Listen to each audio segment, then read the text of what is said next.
Assalamu alaikum wa rahmatullahi wa barakatuh. How you folks doing? Alhamdulillah. First of all, have to thank Sheikh Karim for giving me the opportunity and choosing this specific subject. And of course the organizers and the good folks here at Columbia. I always appreciate being given the opportunity to speak about topics that I feel strongly about, and this is one of them: evolution of Shiaism, or evolution of Shia theology. Of course, the main people that will be benefiting from this specific talk will be Shias. Sunnis, of course, that are interested. I'm sure that there are a decent number of you that are. I mean, since you guys are here. However, either way, even if you're not too interested, it gives you an interesting look at history and how things evolve and how we are where we are today. And there's no intention of like creating hatred or anything like that. Some Shias unfortunately see any criticism, and not just Shias, people of all sects, religions often feel that any criticism comes from a position of like malice and hatred, but that's not the case. I personally have a belief in a specific truth. It's an objective truth, and I'm sharing my findings, and I'm doing this because I want guidance for the Shias. So, the evolution of Shia theology. There's so much to say about this subject because when we think about Shi'i criticisms against Sunnis today, a chunk of it has to do with Sunni beliefs in regards to the attributes of Allah subhanahu wa ta'ala. You will find Shi'is making the claim that Ahl Sunnah are mujassima, that we give Allah subhanahu wa ta'ala human-like qualities, and we find similar arguments being brought forward by some other sects as well. What's really interesting about this accusation is that once upon a time, this was a common Shi'i belief. Or excuse me, not specifically comparing Allah subhanahu wa ta'ala to humans, but the idea of affirming the attributes of Allah. We do find this. We do find this in classical Shia sources. And the proof of this is this interesting statement by Sharif al-Murtada, who says, just until yesterday, all the people of Qum is the main Shi'i stronghold. There were two main Shi'i cities in the 3rd century, Kufa and Qum. And he says, just until yesterday, all the people of Qum, except Abu Ja'far ibn Babawayh, may Allah have mercy upon him, were anthropomorphists, mushabbih, and fatalists. Their books and works are an explicit testimony to this. This is very accurate. We do have some works that have survived from early Shi'i scholars that happen to be Qummis, and they do have a hadith in which they affirm attributes to Allah. Now, here's the thing. Sharif al-Murtada and those that came after him, they were very influenced by like Mu'tazili thought. This is a very old accusation and claim and description. And as we all know, that the term anthropomorphists is used against anyone that affirms the sifat of Allah subhanahu wa ta'ala. So it's very possible that the people of Qum, that 3rd century Shias, were a lot closer to Ahl Sunnah than we actually think. Wallahu alam. And of course, here's like, I'm going to start off with the first example. Of course, everything I inshallah will be saying today will be with evidence, with dalil. Example number 1, Al-Kulayni. Al-Kulayni is, of course, perhaps the most important Shi'i compiler of hadith. He's compared to Al-Bukhari the Shi'i al-Bukhari. Of course, he didn't really focus on providing only authentic reports, but he provided all sorts of reports. His book has around 16 to 17,000 narrations.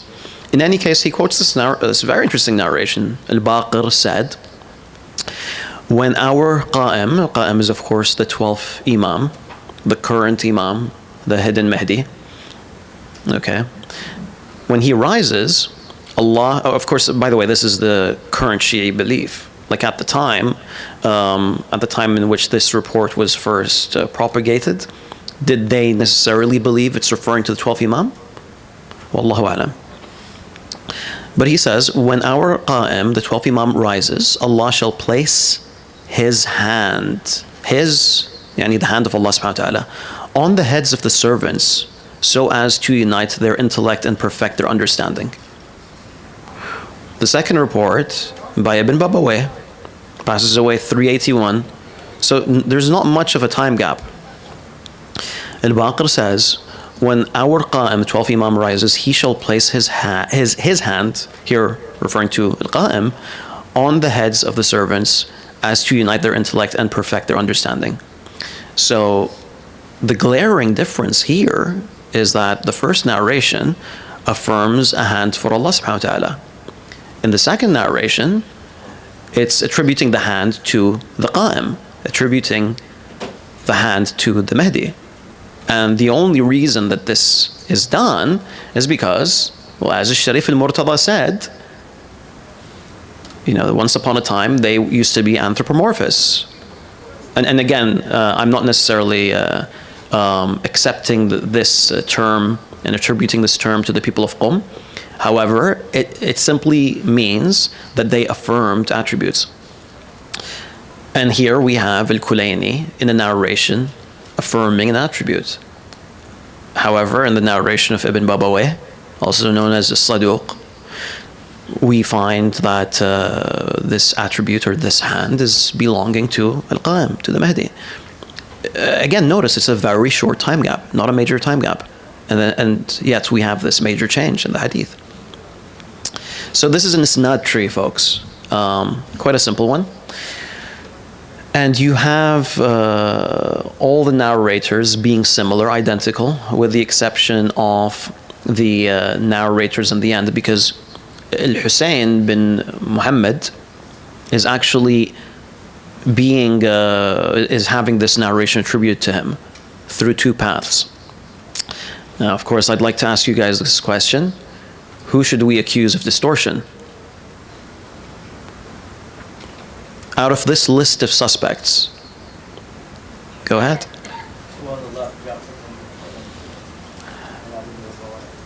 Okay, so you're saying it's both of them or one of them? Okay. Yeah. Yeah, all right. Yeah.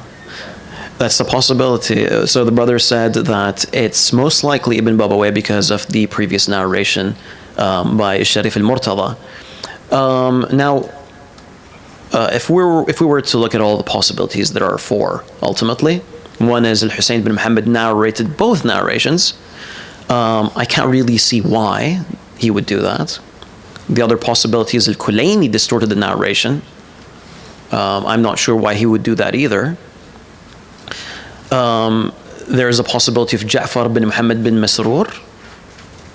We could lean towards that. And then, of course, there's the possibility of a distortion by Ibn Babawayh, which is, I mean, we could, personally, like, if someone didn't even come across this quote by Sharif al-Murtada, one would say 50-50. It's either Ibn Babawayh or Ja'far bin Muhammad bin Masroor. I think that would be a fair assessment. Here's another example.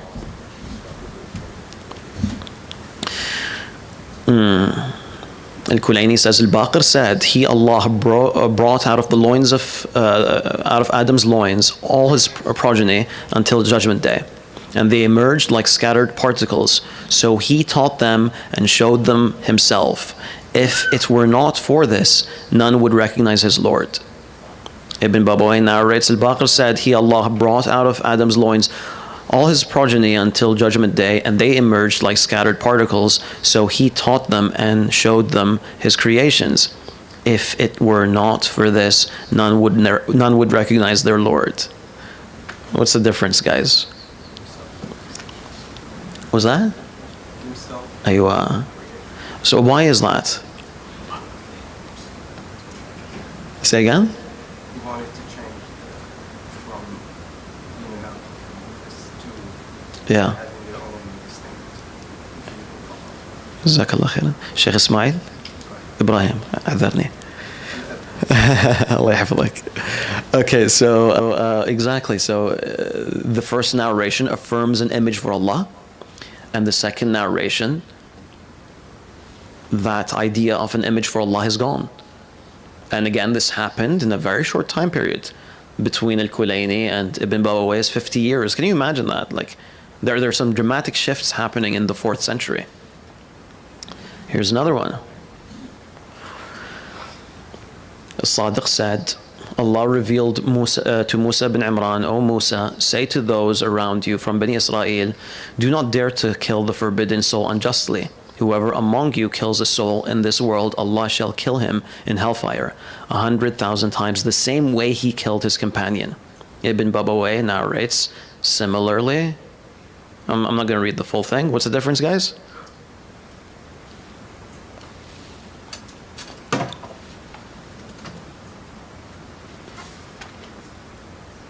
تفضل. Okay. Yeah. Yeah. So now what's the problem with that? He has control of the hellfire. He has control of the hellfire? What happened then it was killed. Oh, okay. Okay, that's an interesting way of looking at it. Can he be killed in the hellfire? Well, of course he would be revived, right? It says 100,000 times. He will be killed and revived and killed and revived. Now it seems like what could be happening here is like my theory as to what's happening is that, like, let's say someone killed someone by, kicking him, right? So if if you're going to accept the first narration, then what would it mean if you're going to take it literally? It means that Allah subhanahu wa ta'ala will kick someone 100,000 times and kill that person through kicking him. It seems like that's the apparent meaning of the hadith. So in the second narration, all of a sudden it's gone, and it's I shall kill him, meaning Musa will kill him, instead of Allah being the person that kills. Example number 4. Oh, this is now, here's where it gets like really interesting. As-Safar said, As-Sadiq said, the earth shall not be left without an apparent imam. Ibn Babawayh, also quoting As-Sadiq, said, the earth shall not be left without an apparent or hidden imam. Any idea what's going on here, guys? The ghaiba. Aywa. So once upon a time, folks, once upon a time, you had a lot of early Shia sects, and they all believed that there is a hidden imam. The first of these seemed to be al-Mansuriyya. They believed that Ali ibn Abi Talib radiallahu anhu was in the ghaiba, that he's an occultation, he's hidden, and he's going to come at the end of times in order to spread justice, right? And then you have the Kaysaniyya. They also had a similar belief. They said that Muhammad bin Hanafiya is in the mountains of Radwa, I believe, and that he's going to be coming at the end of times, and he's going to spread justice in the world. And he did not die. And then you had Al-Mu'awiyya, who are the followers of Abdullah bin Muawiyah bin Abdullah bin Ja'far, if I recall correctly. And they had the same belief about him. So you had all these different early Shi'i sects, and they all believed that a specific imam was hidden, and that he's going to come at the end of times, and that he's going to be spreading truth and justice in the same way that falsehood was spread through the world. Now, this was such a problematic idea, that you had this previous narration. The first narration was made in order to combat that idea. Or maybe any... Yeah, I can't really think of anything else. Okay, so Sadiq says, the earth shall not be left without an apparent imam. He's just saying that, he's just affirming this, that all these people, all these previous alleged divinely appointed imams, they're all dead. They've been buried, and that's it. And they're not going to be coming back in this life, and that's it. However, something happened. You had the death of Al-Hasan al-Askari, who's the 11th Imam, and that was it. You did not have, he did not have a son.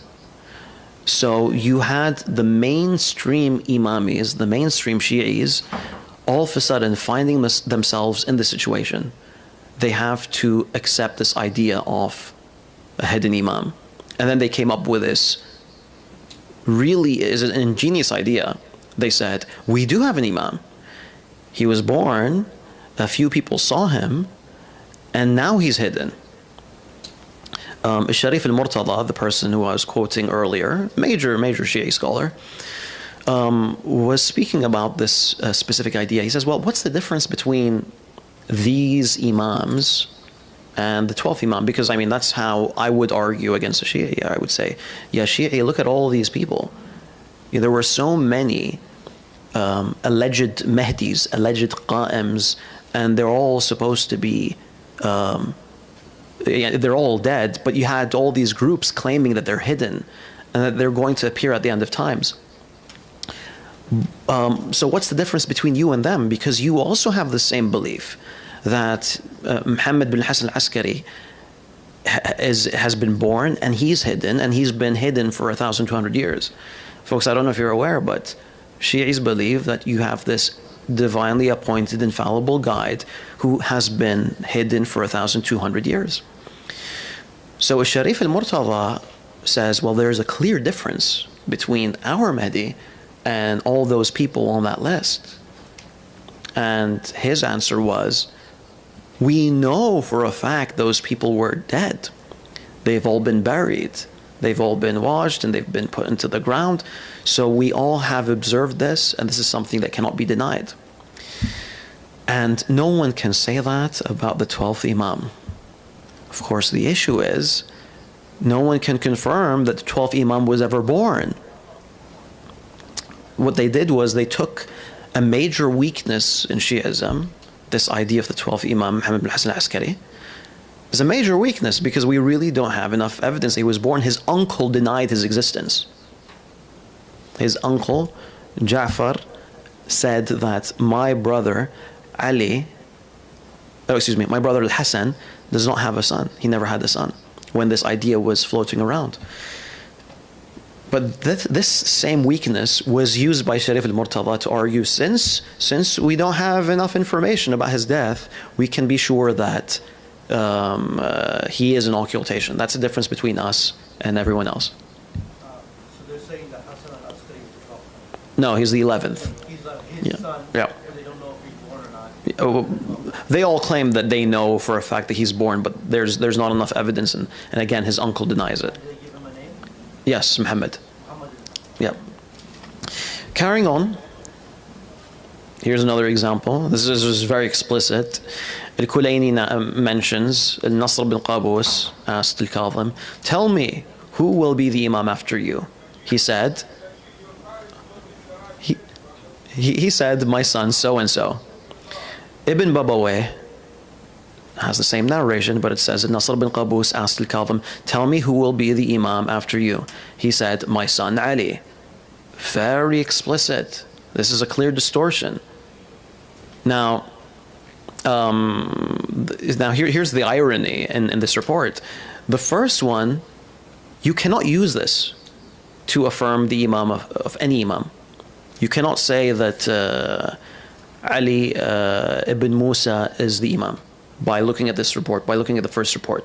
You can by looking at the second report. Now, the major problem with Al-Kadhim's narration is this. These are all his sons. When you look at the first report, my son so-and-so is the next imam, that doesn't really mean too much when you know this, when you know that all these men were his sons.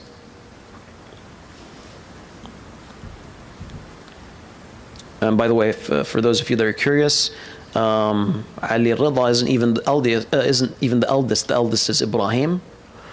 And I do believe that you had early Shi'is claiming that Ahmed was also an imam. So you simply cannot use this report. But now, again, in the year, like later on, the 4th century, Ibn Babawayh, or maybe one of his teachers, switches it up and turns it into my son Ali. Almost done, folks. Example number 6. Yalla, now I need you guys to figure this one out. What's the difference between these two reports?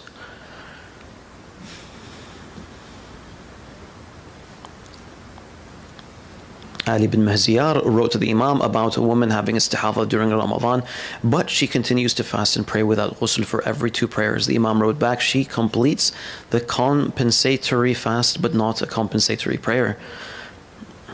Any ideas? What's the difference between the two? The second narration was talking about. Why? She's supposed to be Yeah, on the right track. I need a bit more.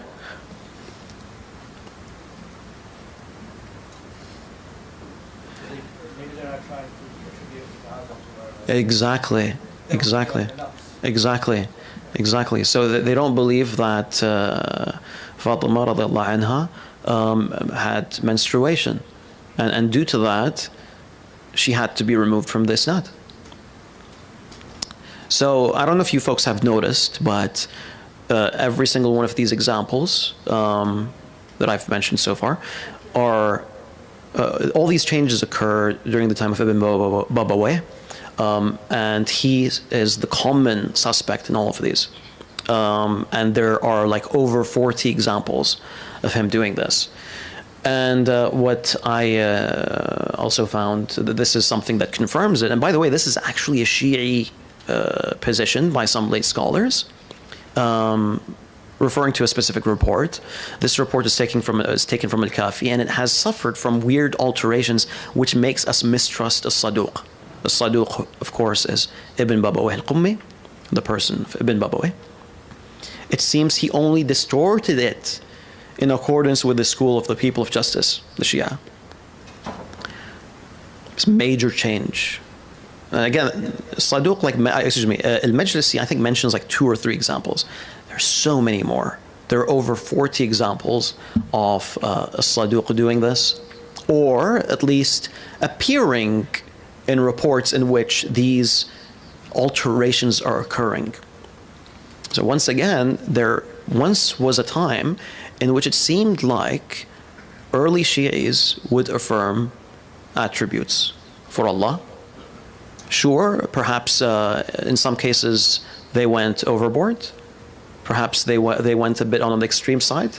However, at one point, at least in some aspects, they seem to be closer to Ahl Sunnah. Now, for those that actually want to look into this further, you can check out my book in Arabic and in English. Alhamdulillah, it's also available in English on the 12vershia.net website. But this is it in Arabic. It's been printed by Maktabat al-Radwan about 5 years ago. And it's just filled with these examples of alterations and an evolution in Shia theology. Thank you for listening, and I'm happy to answer any questions.